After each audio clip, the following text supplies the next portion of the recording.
여호와께서 그의 손으로 붙드심이로다는 제목으로 새벽 말씀을 전합니다.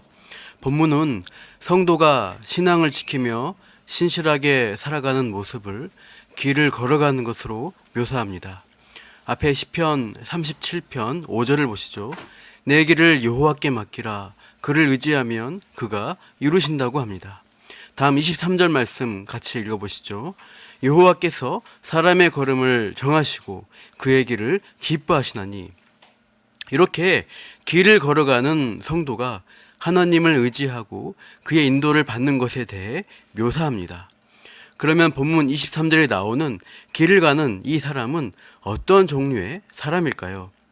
37편 전체 문맥을 보면 두 부류의 사람이 대조되고 있습니다. 즉 악인과 의인입니다. 9절에 보면 악을 행하는 자와 여호와를 소망하는 자가 나옵니다. 17절에 악인의 팔을 부러지나 의인은 붙드신다고 합니다. 21절 악인은 꾸고 갚지 아니하나 의인은 은혜를 베풀고 주는도다. 그리고 이제 25절 의인, 28절 성도, 29절 의인, 30절 의인 나오면서 본문은 악인과 의인을 구별하고 대조시키는다는 것을 알 수 있습니다. 이런 맥락에서 23절 하나님이 그 걸음을 정하시고 그 길을 기뻐하시는 사람은 당연히 의인입니다. 여기서 의인이란 하나님의 기준에서 볼 때 의로운 사람입니다. 성경에서는 하나님을 의지하고 하나님 말씀을 따라 사는 사람을 의인이라고 합니다.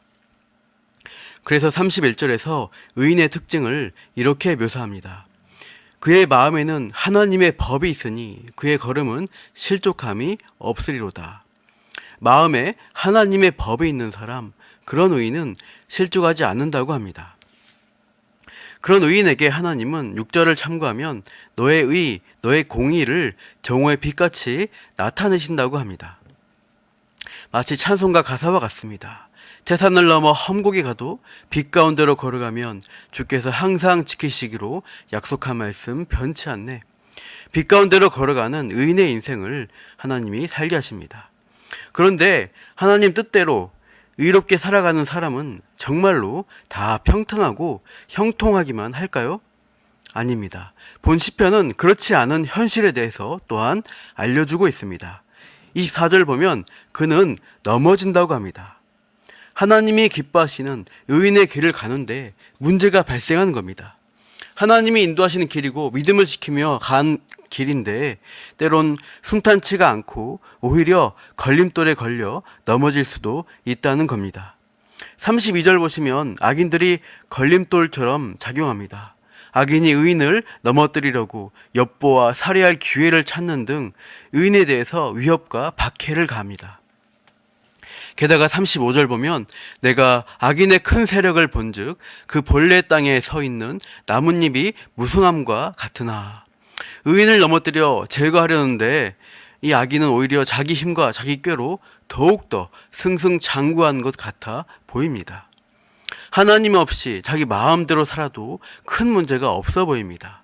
말씀의 기준이 아니라 이득과 성공을 목적으로 온갖 수단 방법 다 써서 살아도 더 번성한 것 같습니다.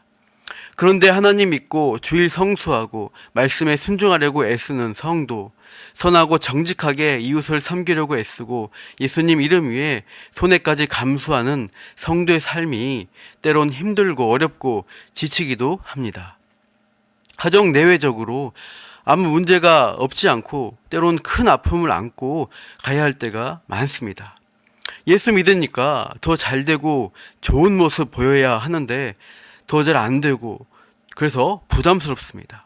경제적 어려움도 생기고 자녀가 대학도 떨어지고 사건과 사고가 터지고 몸이 아프기도 합니다. 그래서 어쩔 때는 별 문제 없이 잘 사는 것 같이 보이는 불신자, 악인들의 삶이 부러워 보일 수도 있습니다. 하나님께 불평이 나오죠. 그러나 성도, 하나님이 의인이라 칭하는 자들에게 하나님은 이러한 답을 주십니다. 악인의 큰 세력을 보느냐? 나뭇잎이 무성해진 것 같이 보일지라도 그들이 결국 어떻게 되는가? 36절 말씀 다 같이요. 내가 지나갈 때 그는 없어졌나니 내가 찾아도 발견하지 못하였도다. 내가 지나갈 때 엄청나 보이던 악인의 큰 세력은 없어져 버리고 찾으려고 해도 발견할 수가 없게 된다는 것이죠. 38절, 범죄자들은 함께 멸망하리니 악인의 미래는 끊어질 것이나. 범죄자들, 악인의 미래는 뭐냐? 그들의 승승장구함, 무성함, 그것은 결국 함께 멸망할 날이 올 것이고 미래가 끊어져 아무런 희망이 없게 되는 것이 악인의 미래입니다. 반면 의인의 미래와 결말은 어떻게 됩니까? 31절 다 같이요. 그의 마음에는 하나님의 법이 있으니 그의 걸음은 실족함이 없으리로다.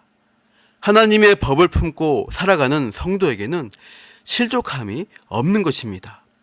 분명 현실적으로 넘어질 수도 있지만 결코 아주 엎드러지지는 않습니다. 왜냐하면 여호와께서 그의 손으로 붙드시는 인생이기 때문인 것이죠.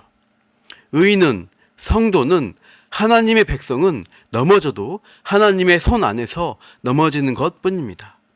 그래서 하나님의 손이 위로해 주시고 감당할 힘을 공급해 주시기에 다시 일어설 수가 있다는 겁니다. 그런 하나님의 은혜 안에, 그런 특권 아래 살아가는 자들이 우리 성도입니다. 우리 인생이 하나님 손에 붙들림 받은 복된 인생임을 기억하시고 그 확신 가운데 힘있게 하나님이 기뻐하시는 믿음의 길을 걸어가시는 저와 여러분 되기를 축복합니다. 마지막으로 23절, 24절 같이 읽겠습니다. 여호와께서 사람의 걸음을 정하시고 그의 길을 기뻐하시나니 그는 넘어지나 아주 엎드러지지 아니함은 여호와께서 그의 손으로 붙드심이로다. 아멘. 기도하겠습니다. 하나님 아버지, 오늘도 하나님이 기뻐하시는 신자의 길을 걸어가기를 원합니다. 때론 넘어지고 지치고 세상 사람들이 더 잘되고 그들이 승승장구하는 것 같아 불평과 원망이 나오기도 합니다. 그러나 결국 하나님이 악인은 심판하시고 의인의 미래를 복되게 하신다는 약속을 바라봅니다. 순간순간 넘어질지라도 아주 엎드러지지 않도록 오늘도 그 손으로 붙들어 주시는 하나님을 기대합니다. 오늘도 그렇게 하나님과 동행하는 복된 날 되게 없어서 감사하며 이 모든 말씀 예수님의 이름으로 기도합니다. 아멘.